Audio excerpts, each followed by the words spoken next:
Okay, I'm trying something new. I'm trying a natural format so I don't end up rambling too much. Um, my video blog today is about the fact that I'm a car enthusiast. I love cars. I love driving actually more so than I love cars. Um, I have been driving for years, even before I got my license, because I love driving. I love being behind the wheel. Matter of fact, when was actually when someone spent the time to actually teach me how to drive, they wanted me to understand that the car that I was driving was at least a 2-ton death machine. Like imagine that being young is like, all right, you're about to get into a car that can kill people. You know, you're about to get into a vehicle that can, if it hits somebody, it's game over. But at the same time, if you use it properly, it could be a vital part of your success in life if used properly. If used incorrectly, if you misuse it, it can kill people. That's a huge responsibility. Huge responsibility. As me growing up, my favorite movies obviously were Fast and the Furious. Bullet, if you guys haven't seen that, check it out. Smokey and the Bandit, if you love cars, you already know about that. The Bourne series, and that's like two split because I like, agent spies, but also there's a lot of interesting car scenes in that one. The Transporter, obviously. Cars, yes, the kids movie, I definitely actually like that. And other movies like the car movies that involve cars will have always been my favorite. Um, Whenever I lost everything in 2014, and when I mean everything, I mean everything. Like I lost my wife, I lost my son, I lost my apartment, my material belongings, my standing, and especially my 2001 PT Cruiser that I called Alice. Um, because before then, if I drove a car, it was usually somebody else's car, somebody else who trusted me with my ability because they knew that I took things like that very seriously. Um, And there's a reason I called her Alice, but that's neither here or there. But like I lost everything, everything, and it was always and all those things I listed. I'm not gonna say it wasn't my fault. At the same time, it was all my responsibility. That like I lost all those things. I recently just got a 2000 Chevy Cavalier, which I named Kelly. It was beat up. It was used. It was supposed to be given to me for free. When I went to go get it, the guy said he wanted $200. I had to go out, and within like 3 hours, came up with $200. Came back, all right, I got you $200. He said, and then when I got there, he was like, "Well, I want $500 now because the person just told me that I can get it for $500." I'm like, "Whoa, buddy. All right, look, like it was just a crazy situation. I ended up getting it for like 450 for payments and everything else like that. But like I did that. No one else fronted that money for me. No one else was like, all right, well, da da da da. I did that, and I did that, and the car needed repair. It wasn't like it was completely busted or anything, but the car needed work for it to be legal. But I paid for the car myself financially, other than the payment plan. I paid for the parts, that was needed to repair it. And if someone else paid for it, I always paid them back. I spent time to repair the car any and every time that I could. It was like, oh, like I replaced the fuel filter, the fuel pump I needed help with, obviously. Um, Spark plugs, and like these are things that like, if I didn't know how to do it, I would ask somebody to like, hey, come over here and see if I'm doing this right. If I'm not doing it right, show me how to do it. Um, Change the oil filter. Like I was learning as I was doing. Um, I guess. All right. So like one of the reasons that I wanted to talk about this was I was having a discussion with Chuck about me not letting my younger brother, who just got his license, to drive my car. Um, and he was like, "Well, it's just a car," and he was like, "It's just a car. You shouldn't take it so seriously." Because he was like, "Well, I understand if you don't want them to take it without your permission. Like, it's not even that. It's not even that." And he was like, "Well, it's not that serious. It's just like you name your car. Like, who does that? It really is just a hunk of metal with four wheels on it." And to a certain degree, I understand what he's trying to say, but at the same time, to me, it's not just a hunk of metal with four wheels. And he didn't say those words, but like that's the feeling I got. Like it's not just a car. To me, it's not just a car. I spent my own money on my car when no one else spent money to replace my last car when it was completely wrecked, and when I allowed somebody else to drive it and I wasn't able to. I let my sister drive it with her husband, and when I was away, and like within like 2 months of me being away, it's like, oh yeah, your car's wrecked, and repeatedly over and over again, like, oh, we'll replace your car, we'll replace your car, we'll replace your car, and now they're in a state where they're not like an actual location, but like in a lifestyle where, oh, it's his responsibility, oh, it's her responsibility, and honestly, at this point, it's one of those things like I'm not gonna wait. I wasn't gonna wait for someone to be like, okay, well, whenever we figure this out, then we'll take care of that. I'm like, I've learned mainly through that experience that I shouldn't wait for other people to do things. I shouldn't wait for anybody to pay me back whatever they pay back. I just need to take that as a lesson. And the lesson I got from that, like, was the idea that, let me figure out, I want to be sure I say this right. I learned that no one else is responsible for replacing my car. Um, Regardless of who wrecked it, but me. I am responsible for my car. I'm responsible for things that I have. If my TV breaks, and it might be somebody else's fault that it breaks, but it's my responsibility to replace it.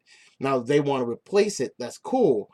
I shouldn't wait for them to do so. I should not be without a TV to do so. If someone breaks my computer, I should replace that. That's my responsibility because that's part of, that's something that I want to do. I shouldn't be like, well, I'm not going to do anything until you replace my computer. And I'm not saying that you should let people walk all over you. What I'm saying is that if someone broke my TV or someone broke my computer, someone went into my room and messed up my room, as much it is their fault, it is my responsibility to take care of that. With that being said, it doesn't mean that I just let those people come back into my room. Like, hey, let's hang out. I'm like, yeah, let's go somewhere else. Let's go use your car. Let's go play on your TV and let's go play on your computer. And let's hang out in your place. So because I have learned that I cannot hold other people responsible for what makes me happy. My car makes me happy because I put that kind of effort into it. I put that kind of love and work into it. And I personally never really asked anybody, hey, do this for me. I was always like, hey, I need this done. I don't need you to do it, but what I do need is for you to over my shoulder be like, okay, well, you're doing that wrong. You need another part. Let's go get it. And I would pay for those parts and whatever. And I made that effort. I put the hours in. I did this and I did that because it was my car being my responsibility. The one thing that I do have right now. Everything that I lost in 2014, I don't have anymore. I don't have obviously I don't have my wife, and I'm working on getting my son back. But all my material stuff is gone. My PT Cruiser, obviously, Alice is gone. Um, and as much as I could be like, oh, it's that person's fault I did that's not here, and it's that person's fault that's not here, or is that person's fault over there that this isn't there. It's not their responsibility for me to for those things to come back to me by their means. It's my responsibility to make those things come back. And it's also my responsibility to maintain those things, to keep those things at least on my own terms, understanding how things work. Yeah, cars break down, and I get that. But I'd much rather a car not break because somebody was like, oh, I'm going to try to do a 180 by pulling the handbrake and everything just happened to go wrong. Like, oh, I'm sorry, I'll pay for it. And they just never get there, or like they never can. I just rather not put those people who I actually care about in that position. If I care about you, I'm not going to put you in a position where I'm kind of be like, well, you said X and you said Y. Now there's kind of animosity between us. If someone is upset because I don't let them drive my car, I understand why you're upset, but understand this is who I am. My car means everything to me, especially now. It represents my freedom. It represents that I can handle, control, and maneuvering of something so important and dangerous. Like I said before, it's a 2-ton death machine.